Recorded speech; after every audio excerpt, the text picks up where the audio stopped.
Imagine sailing across thousands of miles of open ocean with no GPS, no satellite maps, no radio contact, just the wind, the stars, and your own knowledge. Yet for over 1,000 years, sailors did exactly this, crossing the Indian Ocean with remarkable precision. Here's how they mastered the monsoon. The Indian Ocean isn't just water, it's a highway controlled by the wind. Every year, like clockwork, massive air currents called monsoons reverse direction. From May to September, winds blow steadily from Africa toward India and Southeast Asia. Then around November, they flip completely, blowing back from Asia toward Africa. Medieval sailors didn't fight these winds, they danced with them. Today, we're diving deep into their world, the instruments they used, the techniques they mastered, and the planning that turned a dangerous ocean into a predictable trade route. A compass rose guides our course across open water. But what exactly are monsoons, and why are they so predictable? It all comes down to heat and pressure. During summer, the Asian landmass heats up faster than the ocean, creating low pressure over land and high pressure over water. Air rushes in to fill that gap.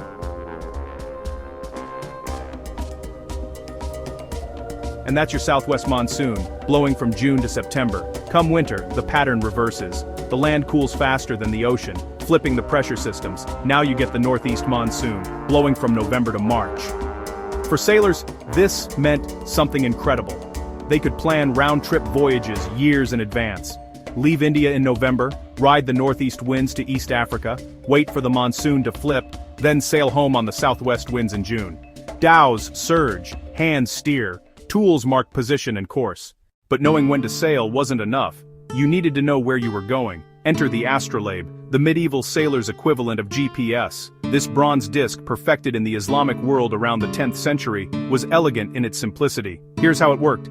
You'd hang the Astrolabe vertically and sight either the sun at noon or the North Star at night through these small holes.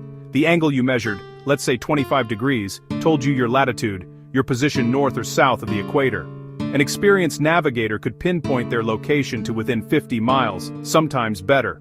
Arab and Persian sailors carried detailed latitude charts for major ports.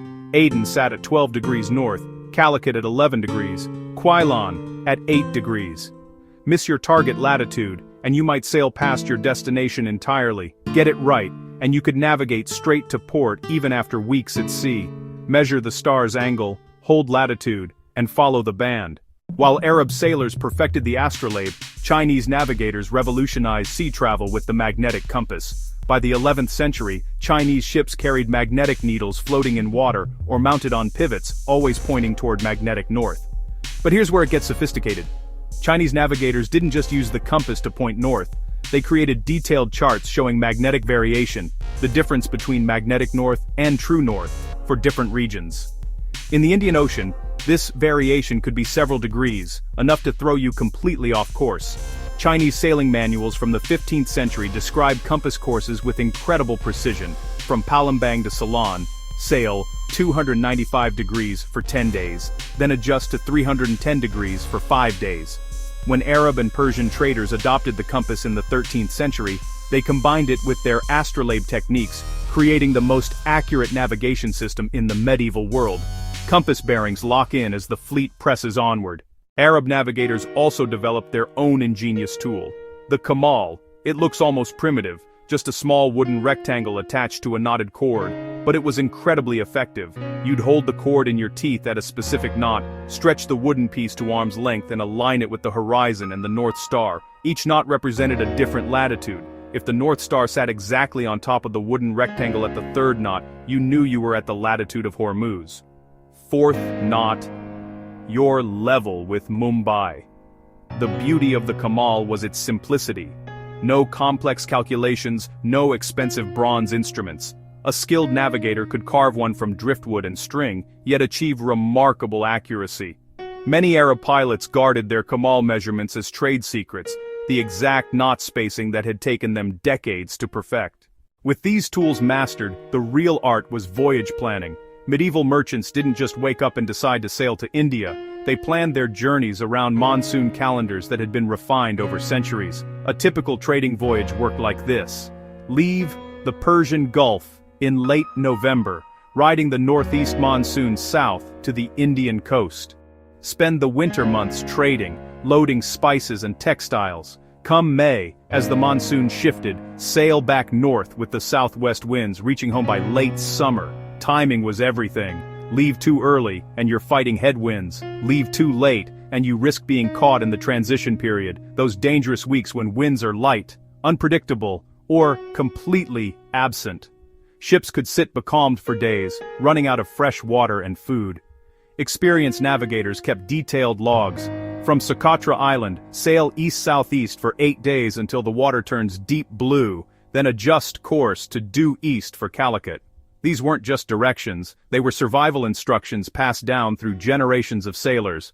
Let's follow an actual voyage from the 14th century. Ibn Battuta, the great Moroccan traveler, describes sailing from Hormuz to Calicut in 1342. His ship, a large dhow carrying merchants from across the Islamic world, left Hormuz in early December, perfectly timed for the northeast monsoon. The navigator, an Arab pilot named Ahmad, used his astrolabe each morning and evening to check their latitude. His kamal confirmed their position relative to key landmarks. After 28 days of steady sailing, riding winds that rarely dropped below 15 knots, they made landfall at Calicut, exactly as planned. But the return journey nearly ended in disaster. Political conflicts delayed their departure until late July, well past the optimal monsoon window. They fought contrary winds for weeks, finally limping back to Hormuz in September, months behind schedule and nearly out of supplies. Ahmad's navigation kept them alive, but the monsoons had turned from friend to enemy. They reach harbor at dusk, exhausted yet alive.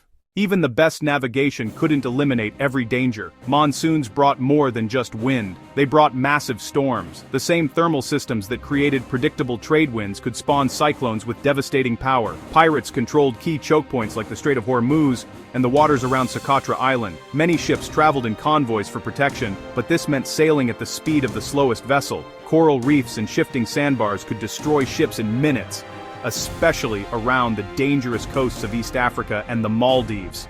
Perhaps most dangerous were the transitional periods, those weeks between monsoons when winds were calm or chaotic.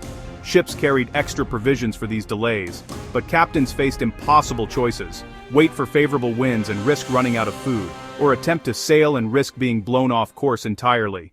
When Portuguese explorers first rounded the Cape of Good Hope in the 1490s, they found the Indian Ocean already crisscrossed by sophisticated navigation networks. Vasco da Gama hired an Arab pilot named Ahmad ibn Majid, a master navigator who knew every reef, current, and seasonal wind pattern from East Africa to India.